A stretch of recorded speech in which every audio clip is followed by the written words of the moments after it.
Le Fighting Falcon vient de franchir un tout nouveau niveau. Ce chasseur polyvalent emblématique, utilisé par plus de 25 pays pour sa maniabilité exceptionnelle, sa longue portée de combat et sa capacité de ciblage en toutes conditions météorologiques, bénéficie désormais d'une mise à jour de moteur de pointe. Avec une poussée et une efficacité accrues, cette puissante amélioration promet de renforcer sa vitesse, son agilité et son rayon d'action opérationnel. Comment cette avancée redéfinira-t-elle les capacités de combat aérien? Quels avantages tactiques apportera-t-elle sur le champ de bataille? Rejoignez-nous pour découvrir les capacités du puissant moteur F-110, qui a transformé le déjà redoutable F-16 en une menace mondiale. Le F-16 a toujours été une force avec laquelle il fallait compter. Conçu pour dominer les cieux en journée, cet avion a ensuite été amélioré pour accomplir de nombreuses missions dans toutes sortes de conditions météorologiques. Depuis sa première production en 1976, plus de 4600 de ces avions polyvalents ont été fabriqués, prouvant leur succès continu et leur importance dans le combat aérien moderne. Sa capacité à s'adapter aux besoins changeants en a fait un choix fiable pour divers rôles, de la défense aérienne aux attaques au sol, consolidant ainsi sa place en tant que l'un des avions les plus utilisés au monde. Le F-16 peut être plus petit et plus léger que les anciens chasseurs, mais il est rempli de technologies avancées qui le rendent incroyablement agile et puissant. L'une de ses caractéristiques les plus impressionnantes est l'utilisation d'aérodynamique et d'avionique avancée, y compris un système de contrôle de vol unique appelé stabilité statique, relâché, vol à commande électronique, qui améliore sa maniabilité. Le F-16 a été le premier chasseur conçu pour gérer des manœuvres extrêmes à 9G, et il peut atteindre des vitesses supérieures à Mach 2. Cet avion regorge d'innovations conçues pour améliorer l'expérience et la performance du pilote. Le canopy sans cadre offre une meilleure visibilité, tandis que le stick de contrôle monté sur le côté facilite la prise en main. Le siège du pilote est également incliné, réduisant les effets des forces G lors des virages serrés. En matière d'armement, le F-16 est équipé d'un canon interne de 20 mm M61 Vulcan et peut transporter une gamme de missiles, de bombes et de pods. Avec un rapport poussée-poids supérieur à 1, il a la puissance nécessaire pour grimper rapidement et accélérer verticalement. Conçu pour être plus économique et plus facile à entretenir que les anciens avions à réaction, le fuselage du F-16 est fabriqué à partir de 80% d'alliage d'aluminium de qualité aéronautique, 8% d'acier, 3% de composite et 1,5% de titane. La conception comprend des caractéristiques avancées telles que des structures en nid d'abeilles en aluminium liées et des revêtements en époxygraphite pour les volets et les ailerons. L'avion présente moins de points de lubrification et de connexion de conduite de carburant, ce qui rend l'entretien plus rapide et plus simple. Environ 80% des panneaux d'accès sont accessibles sans avoir besoin de supports spéciaux. L'admission d'air est positionnée de manière à réduire la traînée et à garantir que l'avion fonctionne efficacement. Au départ, le F-16 était conçu pour une durée de vie de 4000 heures de vol, avec la capacité de supporter des manœuvres à 7,33 G. Cependant, les ingénieurs ont dépassé les attentes, concevant le fuselage pour durer 8000 heures et supporter des manœuvres à 9 G avec plein de carburant. Cette durabilité supplémentaire s'est avérée bénéfique à mesure que le rôle du F-16 s'est élargi, passant du combat aérien à un avion polyvalent multirôle. Au fur et à mesure que les exigences de mission évoluaient, le F-16 a gagné des systèmes supplémentaires, ce qui a ajouté du poids, entraînant plusieurs programmes de renforcement pour s'assurer qu'il puisse supporter la charge supplémentaire. Si cet avion était initialement jugé redoutable, son nouveau moteur, le F-110, l'a transformé d'un avion respecté en une menace mondiale. Comment exactement ce moteur a-t-il transformé ce chasseur multirôle respecté des États-Unis? Voyons ce qui rend ce moteur révolutionnaire. Le General Electric F-110 est un moteur à réaction puissant conçu pour améliorer les performances des avions de chasse. Il a été fabriqué par GE Aerospace, utilise un système de turboréacteur à post-combustion et a été créé comme alternative au Pratt & Whitney F-Cent. Le F-Cent 10 a été initialement développé à partir du moteur F-Cent 1 et utilisé pour la première fois dans le F-16C Fighting Falcon et le F-14A+, et B-Tomcat. Au fil du temps, il a également été choisi pour propulser les versions plus récentes du F-15 Eagle. Ce moteur est fabriqué non seulement aux États-Unis, mais aussi à l'international grâce à des accords de licence. Ishii Corporation au Japon, Tusash Engine Industries en Turquie et Samsung Techwin en Corée du Sud produisent tous le F-110. Dans les années 70, General Electric cherchait à revenir sur le marché des moteurs de chasse des États-Unis, tandis que l'armée de l'air recherchait des solutions aux problèmes de fiabilité et de maintenance des moteurs Pratt & Whitney F-Cent utilisés dans les F-15 et F-16. GE a commencé à développer le F-Cent 1X, une version améliorée du moteur F-Cent 1 conçu à l'origine pour le bombardier B-1. Ce nouveau design comportait un ventilateur plus petit emprunté au moteur F-404, le rendant plus adapté aux avions de chasse.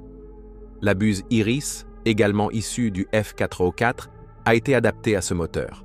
Lorsque l'administration Carter a annulé le bombardier B-1A, GE a réorienté son attention, espérant proposer le F-101X au marché des chasseurs. L'armée de l'air a montré de l'intérêt et a commencé à financer le projet, le rebaptisant moteur de chasse dérivé F-101. Cette compétition faisait partie d'un effort plus large pour inciter Pratt & Whitney à améliorer le F-Cent. En 1980, le F-101 DFE a terminé ses tests au sol et a été installé sur un F-16 pour des essais en vol, montrant des gains de performance significatifs. En 1982, l'armée de l'air s'est engagée dans un développement à grande échelle, le nommant finalement F-110 GE-100.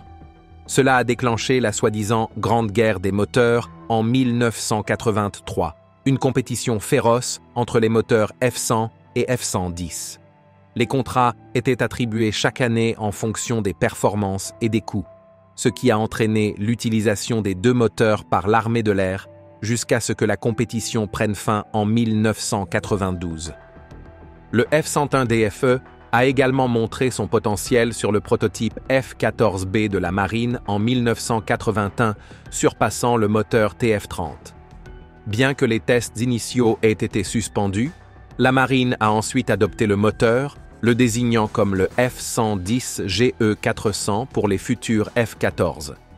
La persévérance et l'innovation de GE ont permis au F-110 de devenir un acteur clé dans l'aviation militaire.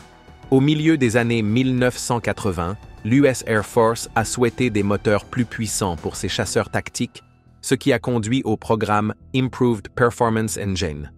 Ce programme a abouti au moteur F, un 110 GE, un 29, qui a augmenté la poussée à 29 900 livres dans le post-combustion. Il a introduit de nouvelles technologies, telles qu'un système de contrôle moteur numérique, permettant d'obtenir une poussée plus élevée dans diverses conditions. Il a été lancé en 1992 avec le F-16C et D Block 50, puis les variantes F-15E mises à jour, à commencer par le F-15K en Corée du Sud. Le F-16 Fighting Falcon est entré en service à l'origine avec le moteur à turbofan à post-combustion Pratt & Whitney F-100. Cependant, afin de réduire les coûts et d'améliorer l'efficacité, l'US Air Force a lancé le programme Alternate Fighter Engine en 1984. Cette initiative a permis aux fabricants de moteurs de concourir pour obtenir des contrats, ce qui a conduit à l'adoption du moteur General Electric F-110. En juin 2005, un impressionnant 86% de la flotte F-16CD de l'USAF était propulsée par des moteurs F-110. Le moteur F-110 et 10 GE-110 offrait environ 4000 livres de poussée supplémentaire par rapport au moteur F-100 PW200, mais nécessitait un débit d'air supplémentaire pour fonctionner à pleine capacité. Le design d'admission standard, appelé Normal Shock Inlet, limitait la poussée du F-150 à 25 000 livres. Pour résoudre ce problème, les ingénieurs ont introduit un design d'admission plus grand, appelé Modular Common Inlet Duct, surnommé Big Mouth. Les variantes F-16C et D, Bloc 30 et Bloc 32, ont été les premières à intégrer un compartiment moteur commun, leur permettant d'accueillir à la fois les moteurs F1 et F-110. Les modèles Bloc 30 étaient équipés de l'admission plus grande MCID pour le F110, tandis que le Bloc 32 conservait l'admission standard NSI pour le F1 Les avions F-16C et D Bloc 30 et 40 utilisèrent le moteur F110 GE1 produisant 28 000 livres de poussée. Plus tard, la variante Bloc 50 a introduit le moteur F110 GE, un 29 Improved Performance Engine, augmentant la poussée à 29 500 livres. Pour le F-16E et F Bloc 60, utilisé par les Émirats arabes unis, le moteur F110 GE132 a été développé, offrant une poussée encore plus impressionnante de 32 500 livres. Ce moteur a également été proposé pour le Lockheed Martin Tata F-21, un modèle basé sur le Bloc 60, destiné au concours MMR-CA de l'armée de l'air indienne. Le dernier modèle de production, le F-16C Bloc 70, est équipé du moteur F1 110 129D, conçu pour une plus grande durabilité et une durée de vie prolongée. Deux dérivés du F-16, le Mitsubishi F2 et le General Dynamics F-16XL, utilisent également le moteur F1 Sense 10129 IPE. Pour le F2, les moteurs ont été fabriqués sous licence par la société japonaise EHI Corporation, où ils ont été désignés sous le nom de F110 EHI 129. Cependant, en 2024, EHI Corporation a fait l'objet d'une enquête après qu'un lanceur d'alerte ait révélé que sa filiale, EHI Power Systems Co., falsifiait des données sur les moteurs depuis 2003. Ce scandale a affecté plus de 4000 moteurs dans le monde. Le ministère japonais de la Terre, des Infrastructures, des Transports et du Tourisme a lancé une enquête en avril 2024, ternissant la réputation de l'IHI. Malgré cela, le moteur F110 reste un pilier du programme F-16, montrant son adaptabilité et ses performances dans diverses configurations au fil des décennies. Aujourd'hui, alors que l'iconique F-16 Fighting Falcon célèbre ses 50 ans de service, c'est le moment idéal pour se tourner vers l'avenir et explorer comment ce chasseur légendaire continuera de relever les défis modernes et futurs. Bien que l'US Air Force retire progressivement les modèles plus anciens du F-16, les nouvelles variantes Bloc 40 et Bloc 50 devraient rester en service bien dans les années 2040. Pour rester pertinents, ces avions subiront des mises à niveau importantes pour améliorer leur performance et leur capacité de combat, avec encore plus de mises à niveau qu'en l'équipant d'un moteur redoutable. À cette fin, un total de 608 F-16 Bloc 40 et Bloc 50, souvent appelés Post-Bloc, recevront ces mises à niveau critiques dans le cadre de l'initiative Post-Bloc Integration Team.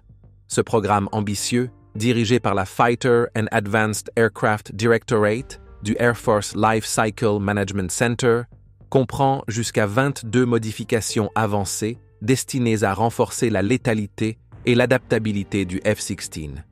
Ces mises à niveau visent à garantir que le chasseur de 4e génération reste efficace face à des menaces en constante évolution sur un champ de bataille en rapide mutation.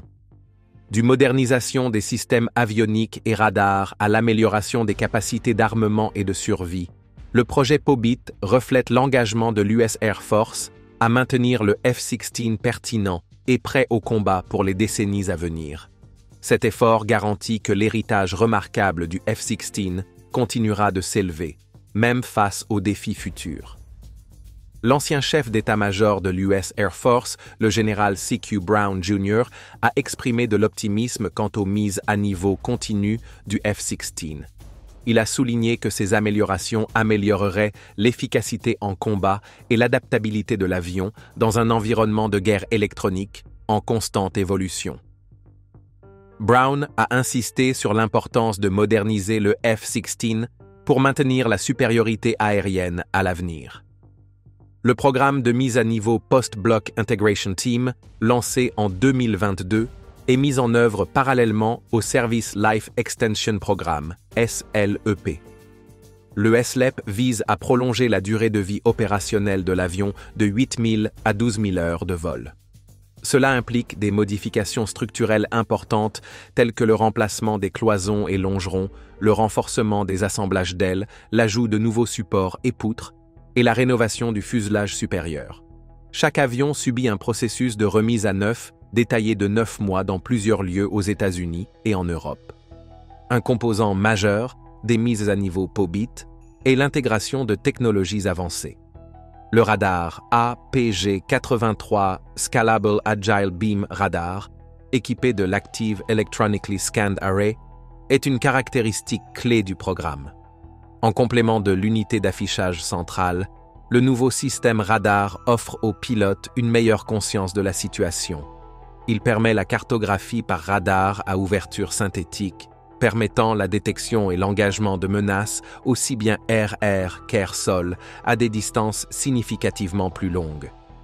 Ces améliorations devraient transformer le F-16 en un aéronef plus performant et plus résilient. En combinant des améliorations structurelles avec des technologies de pointe, le programme vise à garantir que le F-16 reste un atout essentiel pour les opérations de combat modernes, et ce, bien dans l'avenir. Le F-16 bénéficie également de nouvelles améliorations, telles que le Link 16 pour un meilleur partage des données, la mise à jour du cockpit et de l'ordinateur de mission, ainsi que le passage à un réseau de données haute vitesse. Les améliorations incluent également des systèmes de guerre électronique de nouvelle génération, une mise à niveau de la suite de communication et un générateur de données programmable, ainsi que plusieurs autres changements matériels avancés. Ces mises à jour sont introduites par phase pour maintenir les F-16 opérationnels tout en modernisant la flotte. Les F-16 les plus anciens de la flotte post-bloc sont les modèles Bloc 40 et 42 qui ont commencé leur production fin 1988. Le plus récent est un Bloc 50, livré en mars 2005. Avant le programme POBIT, la plus grande mise à niveau était le programme Common Configuration Implementation, qui s'est déroulé de 2000 à 2010. Cet effort a permis de mettre à niveau 651 variantes des blocs 40, 42, 50 et 52 pour les amener à un standard commun avec des améliorations majeures, telles que de nouveaux ordinateurs de mission, des écrans de cockpit mis à jour et des liens de données améliorés. Plus tard, l'accent a été mis sur l'ajout d'un radar AESA avancé, une amélioration attendue depuis longtemps. Les premières tentatives n'ont pas réussi, mais une nouvelle opportunité s'est présentée lorsque le commandement nord-américain des États-Unis a identifié un besoin urgent d'une mise à niveau radar pour les F-16 pre-bloc utilisés par la Garde nationale de l'air pour la défense du territoire. L'armée de l'air a choisi le radar Northrop Grumman APG-83 SABR pour cette mission. Après son succès avec la Garde nationale de l'air, ce même radar a été sélectionné pour les F-16 en service actif, garantissant que tous les F-16 opérationnels bénéficient de cette technologie puissante. Le F-16 reçoit également une variété d'améliorations avancées pour renforcer ses capacités de combat, à commencer par le puissant nouveau radar de Northrop Grumman. Ce radar est conçu pour s'adapter au F-16 sans nécessiter de modifications structurelles, d'ajustement de puissance ou de mise à niveau de refroidissement. Il permet au F-16 de détecter, suivre et identifier plus de 20 cibles simultanément, plus rapidement et à plus grande distance. De plus, le radar inclut la cartographie par radar à ouverture synthétique, qui fournit des images haute résolution dans toutes les conditions météorologiques. Le système dispose également d'une forte protection électronique, lui permettant de fonctionner efficacement dans des environnements de guerre électronique difficiles. Une autre mise à niveau clé est l'ajout de l'unité d'affichage centrale, CDU, installée pour la première fois dans les jets de la Garde nationale de l'air en 2010.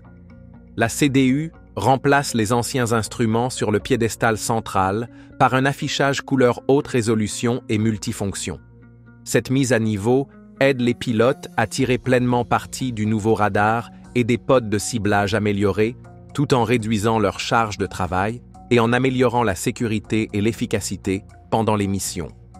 Dans le cadre du programme Post-Block Integration Team, le F-16 reçoit également la suite de guerre électronique intégrée Northrop Grumman AN/ALQ 2557 Viper. Ce système de nouvelle génération remplace l'équipement de guerre électronique plus ancien et est entièrement intégré au nouveau radar APG-83. L'IVWS est conçu pour répondre aux exigences des systèmes de mission ouverts et offre un potentiel de croissance à long terme pour accueillir des mises à jour futures, telles que le leurre tracté à fibre optique et le traitement adaptatif. La suite comprend également un récepteur d'alerte radar, bien que certains détails restent flous en raison d'un contrat en cours avec Raytheon pour des récepteurs d'alerte radar supplémentaires. Un avantage majeur de l'IVWS est qu'il est complètement interne à l'avion, éliminant ainsi la nécessité de pods de contre-mesures électroniques externes tels que les ALQ SANT-31 et ALQ SANT-84. Cela permet au F-16 d'utiliser la station centrale pour des réservoirs de carburant externes ou d'autres charges utiles, maximisant ainsi sa polyvalence. L'IVWS peut également brouiller les menaces actuelles et futures, renforçant considérablement la capacité de l'avion à se défendre dans des environnements hostiles. En plus de ces mises à jour, le F-16 bénéficie également d'améliorations en matière de contre-mesures. Les pylônes d'armement sur les stations 3 et 7 ont été équipés du système de distribution intégré de pylônes de Terma qui améliore la capacité en matière de contre-mesures à base de leurres et de flares. De plus, un contrat signé en 2020 livrera le nouveau système de distribution intégré de pylônes universels, comprenant 3 chargeurs de distributeurs de leurres, flammes et des dispositions pour des systèmes d'alerte aux missiles à venir. La Garde nationale de l'air introduit également de nouveaux systèmes tels que le pod radar AESA ASQ 236 Dragon's Eye, qui offre des cartes de surveillance détaillées et des coordonnées pour les évaluations des impacts de bombes. Ce système complète le radar APG-83, rendant le F-16 encore plus performant en combat. Un autre développement intéressant est la recommandation de déploiement pour le leurre actif jetable BritCloud 218 de Leonardo. Le BritCloud est un leurre autonome, alimenté par batterie, qui peut être largué depuis l'avion pour tromper les missiles entrants.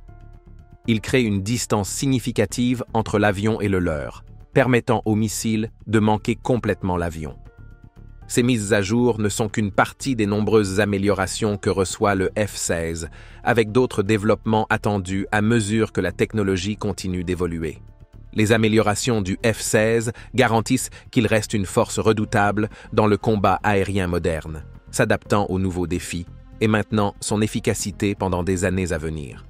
Pour garder l'avion en parfait état, chaque fois qu'un F-16 atteint 400 heures de vol, il subit une inspection majeure dans le dock de phase. Au cours de ce processus, 136 panneaux sont retirés pour vérifier minutieusement les zones en dessous d'eux. En plus de l'inspection de 400 heures, d'autres vérifications sont effectuées pour s'assurer que l'avion est pleinement opérationnel. Le processus d'inspection est un travail d'équipe, impliquant des chefs d'équipe F-16 et des spécialistes de divers domaines comme les armes, l'avionique et les ateliers de carburant. Grâce à une coordination minutieuse, l'avion est préparé pour retourner en service, prêt à voler et à accomplir sa mission de manière efficace. L'objectif de cette phase est de garantir que les pilotes bénéficient de 400 heures de vol supplémentaires en toute sécurité avant que l'avion ne revienne pour une autre inspection. Tout comme tout véhicule, le F-16 Fighting Falcon nécessite un entretien et des réparations réguliers. La plupart de l'entretien peut être effectué avec le moteur toujours dans l'avion, mais pour certaines réparations majeures, l'ensemble du moteur doit être retiré. Par exemple, lorsqu'on découvre une ligne hydraulique endommagée, il est impossible de la réparer avec le moteur en place, il est donc nécessaire de retirer le moteur pour remplacer la ligne. Avant que le moteur puisse être retiré, le jet doit être désarmé et les armes doivent être soigneusement retirées des ailes du F-16 pour garantir la sécurité. Une fois les armes enlevées, le processus de détachement du moteur de la structure de l'avion peut commencer. Il faut plus d'1 heure pour séparer le moteur, puis le retirer délicatement de l'appareil. Le moteur est lourd et, lorsqu'il est extrait, il peut provoquer un déplacement de l'avion. L'équipe doit faire preuve de prudence et s'assurer que l'appareil reste bien équilibré pendant l'extraction du moteur afin d'éviter toute tension supplémentaire sur la structure. Une fois le moteur retiré en toute sécurité, la ligne hydraulique est remplacée. Puis, l'équipe de maintenance poursuit les réparations sur le reste des F-16. Chaque tâche est essentielle, et le travail en équipe permet de s'assurer que les jets sont toujours prêts à retourner en mission. Merci d'avoir regardé. Pendant que vous êtes encore là, cliquez sur le lien affiché à l'écran pour découvrir une autre de nos vidéos. À bientôt!